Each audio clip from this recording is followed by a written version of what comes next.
আমার বড় চাচ্চুর বাসায় ভালো মানুষ আর আমার ইনভাইট ছিল, কিন্তু ভালো মানুষ অফিসের কারণে যেতে পারেনি। তো আমি ননদ আর পাপাইটা মিলে চলে যাচ্ছিলাম সেই ইনভিটেশনে। আমাদের সাথে বাবা যাচ্ছিল আমাদেরকে বাসে সেফলি উঠিয়ে দেওয়ার জন্য।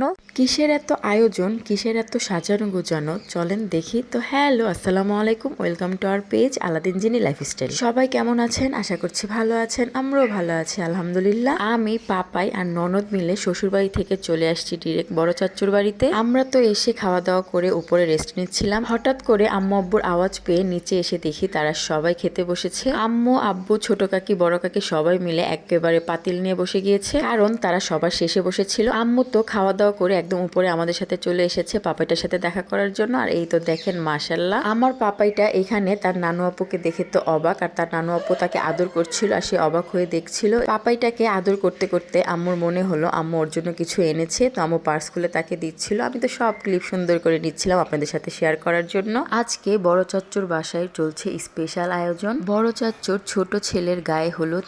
না, এটা কিন্তু বিয়ের গায়ে হলুদ না, এটা ছিল মুসলমানের গায়ে হলুদ। এদিকে আম্মু পাপাইটার জন্য চকলেট আনার সাথে সাথে আমার আর আমার ননদকেও চকলেট দিয়েছিল। আমার ননদকে তো সবাই এসে হাই হ্যালো কেমন আছো জিজ্ঞেস করছিল, সে তো লজ্জায় কিছুই বলছিল না। যাই হোক, মাঝখানে কিন্তু আমি আমাকেও দেখিয়ে দিলাম। গায়ে হলুদের জন্য ফ্রুটের ডালা সাজাবে, সেজন্য ফ্রুটস কাটা নিয়ে ব্যস্ত। আর এদিকে স্পেশাল ট্রিটমেন্ট চলছে, যার ছিল মুসলমানি তার জন্য উপরে খানাপিনা চলে এসেছিল।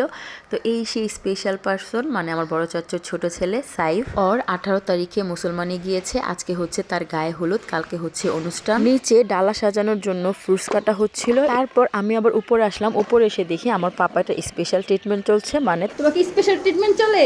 তার নানু আপু তার পায়ের আঙ্গুল ফুটিয়ে দিচ্ছিল। তো আমি তো আম্মুর সাথে অনেকটা বেঁচে গিয়েছি, আমার ননদকে নিয়ে এদিকে ওদিকে যাচ্ছিলাম, ভিডিও ক্লিপ নিচ্ছিলাম, কারণ আম্মুর কাছে আমার পাপাইটা ছিল। তারপর আবারও চলে আসছি, এসে সবার সাথে আবার আমি নিজেকেও দেখিয়ে দিলাম।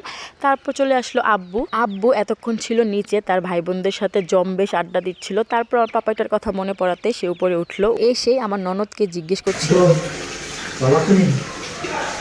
বলে না, লজ্জা পায় বেশি। তো আমার ননদকে তো আব্বু এসে বলতেছিল কি গো কেমন আছো, ভালো আছো নি, কিন্তু আমার ননদ লজ্জায় হাসতে হাসতে শেষ। তার একটাই কাজ, কেউ কিছু বললে হাসি, সাথে সাথে কখনো উত্তর দিবে না, মানে এত লজ্জা তার। ওমা কিনে আসছো? দেখি তো কিনে আসছো। আঙ্কেল আল্লাহ রে আল্লাহ, এখানে ঢালো, এখানে ঢালো দেখি, এখানে ঢালো দেখি। পছন্দ করছে। আব্বু তো উপরে উঠে পাপাইটাকে নিয়ে বের হয়ে গিয়েছে, তো সে নাকি চিপস খেতে চেয়েছে, তার জন্য চিপস নিয়ে আসছে। তো এই তো দেখতে পাচ্ছেন কুরকুরে চিপস, তো এই চিপসটা খাবে। তো আমি বলছিলাম সবার সাথে শেয়ার করে খাও, কিন্তু না, সে সবার সাথে শেয়ার করে খাবে না, কারণ তার নানা ভাইয়া তাকে দিয়েছে। আর এমনি তো নানা ভাইয়া সবার জন্যই চিপস এনেছে, কিন্তু তার জন্য স্পেশাল এনেছিল। তো আমি আবার চলে আসছি নিচে। আমার কিন্তু 1 তলা থেকে 3 তলা ওঠানামাই চলছিল। আমাকে যে সিট দেওয়া হয়েছিল, মানে রুম দেওয়া হয়েছিল, সেটা ছিল 3 তলায়, আর 2 তলায় চলছিল সাজানো গুছানোর পর্ব, আর নিচ তলায় সব খাবারের পর্ব। নিচে এসে দেখি বড় কাকি সবার জন্য খাবার রান্না করেছে। এই যে দেখতে পাচ্ছেন মুরগি রান্না করেছিল, সাথে ছিল ফুলকপি ভাজি, ফুলকপি সিম দিয়ে ভাজি, আর ছিল রুই মাছ ভুনা, আরো হবে মাছের মাথা দিয়ে মাসকলার ডাল। একটু পরেই সন্ধ্যায় বিরিয়ানির আয়োজন হবে। এই তো এটা ছিল মেজু ফুপি, সে আমার ভিডিও করার জন্য পাতিল টাতিল সব টেবিলে এনে দিয়েছে। ননদকে দিয়েছিল নাস্তা, সে নাস্তা খায়নি যেহেতু দুপুরের টাইম হয়ে গিয়েছে। আমরা 3 জন খেতে বসে গিয়েছি। এদিকে অনুষ্ঠানের একটু ঝলক দেখিয়ে দিলাম। ছোট আব্বু আমাকে কেক খাইয়ে দিচ্ছিল 2 বার খাওয়ানোর, কারণ ছবি ঠিক মতো আসছিল না। তারপর আমার ননদকে আল্লাহ হাফেজ, আসসালামু আলাইকুম।